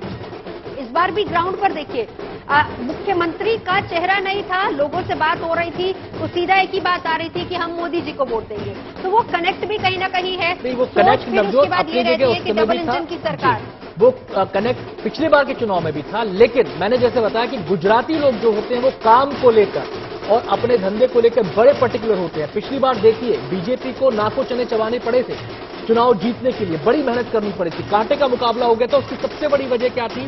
जीएसटी एक बहुत बड़ा मुद्दा था उस समय वहां पर, नोटबंदी एक बहुत बड़ा मुद्दा था, आंदोलन तो अपनी जगह था ही था, यानी कि धंधे से जुड़ी जब बात आई तो उन्होंने उसको प्राथमिकता दी। लेकिन अनंत इस बार भी तो कांटे का मुकाबला था। आप देखिए कि कौन सा लीडर ऐसा नहीं है जो गुजरात नहीं गया, प्रधानमंत्री तक ने वहां पर लंबे लंबे रोड शोज वहां पर किए, तो कहीं ना कहीं अंदर खाते ये डर भी था कि मुकाबला बहुत ज्यादा टफ है। हालांकि हम अगर नतीजे देखें तो इट वॉज बहुत इजी गेम थी, लेकिन मैं वापस वही बात कहूंगी कि वो डबल इंजन की सरकार की हमारा काम अगर स्टेट से नहीं होगा तो सेंटर से कहीं ना कहीं वो काम हो जाएगा। वो जो डबल इंजन वाला इफेक्ट है वो कहीं ना कहीं गुजरात पर जरूर आता है। और फिर वो गुजरात मॉडल की बात जो ऑलरेडी प्रधानमंत्री मुख्यमंत्री रहते हुए वहां पर बना के आए हैं, और उसी पर फोकस करते हुए बार बार जब प्रधानमंत्री वहां पर जाते हैं तो सबसे ज्यादा तवज्जो दी जाती है। तो ये कहीं ना कहीं व्यापारी वर्ग हो या फिर वो गुजराती जो बिजनेस माइंडेड है ज्यादातर है, उनके माइंड में कहीं ना कहीं बैक ऑफ द माइंड ये बात जरूर बैठी है। जी, और इसमें जो सबसे बड़ी अहम बात है जिसका जब मैं गुजरात की पॉलिटिक्स में वहां पर गया, वहां पर जाके देखा चीजों को, तो एक चीज और जो बीजेपी के लिए आने वाले समय में चैलेंज हो सकता है वो ये, जिसके बारे में हम कल भी बात कर रहे थे कि जो पीएम मोदी का ऑरा था वहां पर, उस स्टेचर का वैसा ऑरा कोई और स्टेट लीडरशिप में, स्थानीय लीडरशिप में वैसा ऑरा अभी देखने को नहीं मिला है। तो एक ये भी बड़ी बात है। आज भी अगर आप गुजरात में जाएंगे तो वहां पर पीएम मोदी सबसे बड़ा चेहरा है बीजेपी का सबसे बड़ा नाम है। सीधे देव अंकुर हमारे साथ जुड़ गए हैं, संवाददाता, और बीजेपी कार्यालय में इस समय वो मौजूद हैं, उनसे हम बातचीत कर लेते हैं। देव, ये बताएं कि क्या माहौल आप वहां पर देख रहे हैं? हम देख रहे हैं कि सब जगह जहां पर बीजेपी कार्यालय है जश्न का माहौल है। आपके यहां पर क्या दिक्कत, क्या तस्वीर दिखाई दे रही है? यहाँ पर बेहद खुशी का जश्न का माहौल है। बीजेपी जो है जश्न मना रही है। इससे बड़ी जीत बीजेपी ने शायद सोची नहीं थी, इतनी बड़ी जीत लग रही है कि उनको मिलने वाली है। और मैं दिखाना चाहूंगा, कैमरा पर्सन आपको दिखाएं विजुअल्स के जरिए कि किस तरह से ढोल नगाड़े बजाए जा रहे हैं। यहाँ पर बीजेपी के जो कार्यकर्ता हैं, जो वर्कर्स हैं, वो नाच रहे हैं। यहाँ पर जो तमाम लोग हैं यहाँ पर पहुंचे हुए हैं, वो नाच रहे हैं। और किस तरह से यहाँ पर खुशी का, बेहद खुशी का माहौल है। जो कार्यकर्ता यहाँ पर दूर दूर से आए हुए हैं, वो आप देख सकते हैं किस तरह से यहाँ पर जश्न मना रहे हैं। एक तरफ बड़ी स्क्रीन लगी हुई है जिस पर 151 का फिगर आ रहा है। माना जा रहा है कि 1985 का जो 149 का रिकॉर्ड था, वो इस बार बीजेपी बीट कर सकती है। और तमाम जो यहाँ पर लोग पहुंचे हुए हैं वो खुशी मना रहे हैं, जश्न मना रहे हैं, जश्न में डूबे हुए हैं। बीजेपी के ये जो कार्यकर्ता हैं, इनका मानना है कि ये जो जीत है वो नरेंद्र मोदी प्रधानमंत्री की जीत है, उनके हाथों को सशक्त करने की जीत है। और तमाम यहाँ पर जो माहौल है, देवंकुर पूरे बिल्कुल गुजरात चुनावों के दौरान मैंने आपकी बहुत सारी रिपोर्ट्स देखी थी, जिसमें आप खासतौर पर पाटीदार आंदोलन, जहां पर फैक्टर जहां पर बहुत इंपॉर्टेंट है, आप उनके बीच में गए थे। आपने उनके लीडर से भी बात की थी। भले ही वो इस बात का जवाब न दे पाए हूं कि वो बीजेपी में आ गए तो क्या वो आंदोलन की बातें खत्म हो गई, क्या वो मुद्दे तमाम खत्म हो गए। कुल मिलाकर इस चुनाव में पाटीदार जो फैक्टर था वो किसके लिए काम किया है?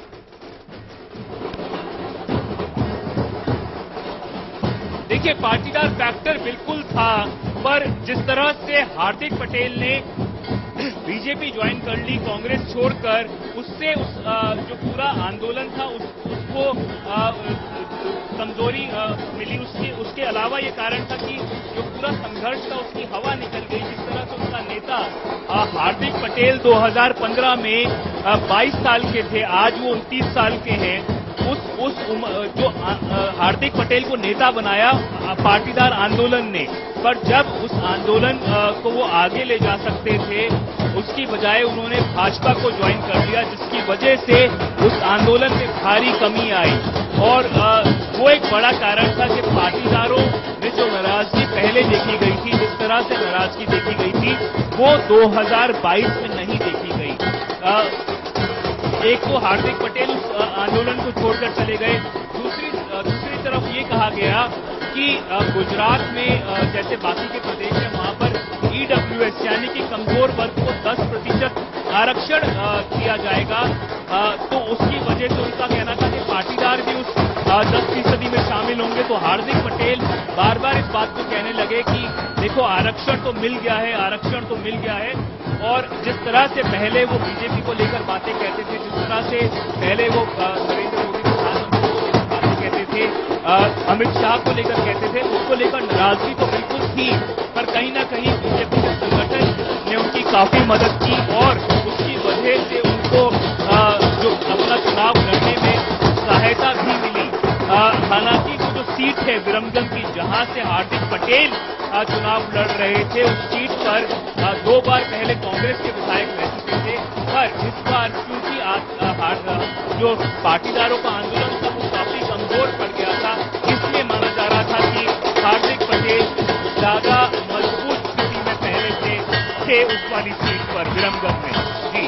जी देव, आप जब गुजरात चुनाव की बात होती है तो आपा बापा भी खूब चलता है वहां पर, आपना पटेल बाहरी पटेल, लेकिन जिस हिसाब से इस समय सीटें बीजेपी को मिल रही है, मुझे लगता है कि कोई फैक्टर कुछ बचा ही नहीं, कोई फैक्टर ही नहीं था यहां पर किसी भी किस्म का, एक तरफा वोट हुआ है।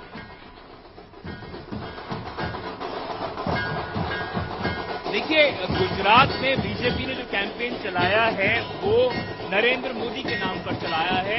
इस चुनाव में ना तो लोकल जो उम्मीदवार थे वो कोई ज्यादा मायने रख रहे थे उनके लिए, और ना ही जो लोकल मुद्दे थे वो बीजेपी के लिए कोई ज्यादा मायने रख रहे थे। कुछ अगर मायना रख रहा था तो वो नरेंद्र मोदी का नाम था। बीजेपी बार बार कह रही थी कि ये नरेंद्र मोदी को ज्यादा ताकतवर बनाने का चुनाव है, और इसके लिए उन्होंने लोगों से वोट मांगे। जब 1 दिसंबर को बीजेपी ने कैंपेन किया, बीजेपी ने रोड शो निकाला अहमदाबाद की 15 से 16 सीटों पर, सबसे बड़ा नाम है, सबसे बड़ा जो पोस्टर पर किसी की तस्वीरें थी तो नरेंद्र मोदी के साफ तौर ये जो जीत है उसका सबसे बड़ा श्रेय नरेंद्र मोदी को ही जाता है, क्योंकि बीजेपी ने चुनाव लगभग पूरी तरह से नरेंद्र मोदी के नाम पर ही लड़ा है। बिल्कुल, शुक्रिया आपका इस पूरी जानकारी के लिए। फिलहाल 152 बीजेपी, 20 पर कांग्रेस, 7 पर आम आदमी पार्टी और 3 पर अन्य। तो एक तरीके से कहा जाए कि खाली मैदान में जब आप खेलते हैं और अगर आप 7 रन भी बना रहे हैं। दिल्ली से इस वक्त वरुण हमारे साथ जुड़ चुके हैं बीजेपी ऑफिस से। गुजरात वाला जश्न तो जाहिर सी बात है कि बीजेपी दफ्तर दिल्ली में मन रहा होगा, लेकिन हिमाचल को लेकर अभी भी कंफ्यूजन है। वहां पर क्या चल रहा है इस वक्त, क्या चर्चाएं चल रही है हिमाचल को लेकर खास तौर पर?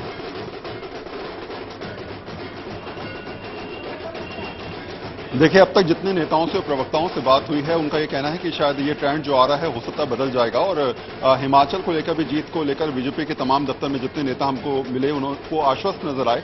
लेकिन हाँ, तैयारियां, क्योंकि यहां मैं आपको दिखा देता हूं पहले, क्योंकि 2 दिन पहले कार्यकारिणी की बैठक थी और ऐसे में आपको यहां पर राइट साइड में टेंट नजर आ रहा होगा। इसके सामने की तरफ अगर आप देखेंगे तो आपको यहां पर मिठाइयां भी बनती हुई नजर आ रही होंगी। तो तैयारियां पूरी हैं और उम्मीद है कि जिस तरीके से चीजें बदलेंगी बीजेपी दफ्तर में, शायद हो सकता है कि यहां पर माहौल बदलता हुआ नजर आए। लेकिन हाँ, ये जरूर है कि जैसे जैसे ट्रेंड के बाद नतीजों में चीजें तब्दील होंगी उसके बाद माहौल बनना शुरू हो जाता है। आपने देखा भी है कि अमूमन क्या होता है कि जो कार्यकर्ता होते हैं वो 11 साढ़े 11 तक जो है वो टेलीविजन पे रहते हैं और उसके बाद जब लगता है कि पक्ष में रिजल्ट आना शुरू हुआ है और माहौल बनने वाला है तो ऐसे में कार्यकर्ता पार्टी ऑफिस की तरफ आना शुरू होते हैं। तो ऐसे में निश्चित तौर पर बीजेपी ऑफिस में इस समय माहौल कहा जाए तो तैयारियों वाला जरूर है, लेकिन उत्साह तब देखने को मिलेगा जो नतीजे में तब्दील होगी जीत, और कहीं ना कहीं जो ट्रेंड आ रहे हैं वो नतीजों के जरिए जीतते हुए बीजेपी को बिल्कुल। वरुण, मैं लौटती हूँ आपके पास, हमारे साथ रहिए इस वक्त। तो असमंजस वाली स्थिति फिलहाल हिमाचल को लेकर है, क्योंकि अभी चीजें क्लियर नहीं हो रही, थोड़ा सा और इंतजार करना होगा और उसके बाद पिक्चर पूरी तरह से क्लियर हो जाएगी। लेकिन वही बात वरुण कह रहे थे कि हम जब वहां पर तमाम प्रवक्ताओं से बातचीत कर रहे हैं तो वो यही कह रहे हैं कि सरकार हिमाचल में भी वही बना रहे हैं। हमारे साथ भी प्रवक्ता मौजूद है, उनसे जान लेते हैं। देखिए, मैं आपकी बात बड़ी करता हूं। हमेशा से हमने कहा है कि चाहे हिमाचल हो और चाहे गुजरात हो, सरकार हमारी ही बनेगी। आप देखते जाइए, थोड़ा सा समय दे दीजिए। हाँ। नहीं, पर नंबर तो आपके पास आ नहीं रहे। अरे नंबर तो जहां नंबर तो नहीं थे, एमपी में भी तो नंबर नहीं थे। हाँ। बाद में आ गए थे कि नहीं आ गए? क्या चाह रहे हैं? देखिए जी, मैं एक बात कहना चाहूंगा। देखिए, बीच में मत बोलिए। एक प्रश्न उन्होंने मुझसे नहीं, देखिए, ये नवजोत जी, ये ठीक बात नहीं है। संस्कार है ही नहीं इनमें। आप दोनों में मैं अन्य की भूमिका में हूँ। हाँ। अब देखिए, महिलाओं को तो लेडीज फर्स्ट हम हमेशा से तो फिर अन्य से ही सुन लेते हैं पहले। चलिए, लेकिन सरकार हमारी बन जाएगी। नहीं, पर नंबर तो नहीं है ना। अरे वो 4 है ना भाई, बोलिए तो हमारे ही। और हम उसके बाद हमारा स्टेटमेंट नहीं, तो फिर इसका मतलब तो स्टेटमेंट गलत नहीं है। कल जो सिसोदिया जी ने एमसीडी पर अपना ट्वीट किया वो गलत नहीं है। नोट कर लीजिए नवजोत जी, सुबह का भूला शाम को घर लौट आए तो उसे भूला नहीं कहेंगे, भाजपा का यही कहेंगे। उसे भाजपा का। और मैं बताऊं, इनके पास सरकार का नंबर हो या ना हो, इन 4 अन्यों के नंबर है इनके पास, इसलिए कॉन्फिडेंस में। हमारे पास तो 35 में से 38 के भी नंबर है। 38 के नंबर है।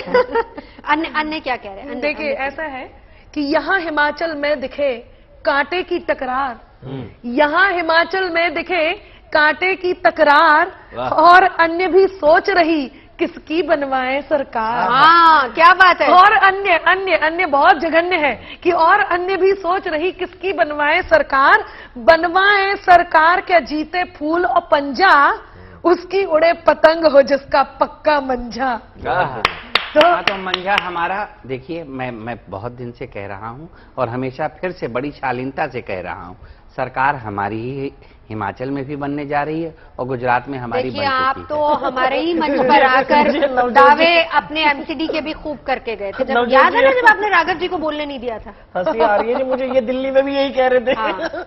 लेकिन इन 4 अन्य को अन्यथा न ले आप। अन्यथा, हाँ, तो अन्यथा लेने की बात भी वही तो हम कह रहे हैं।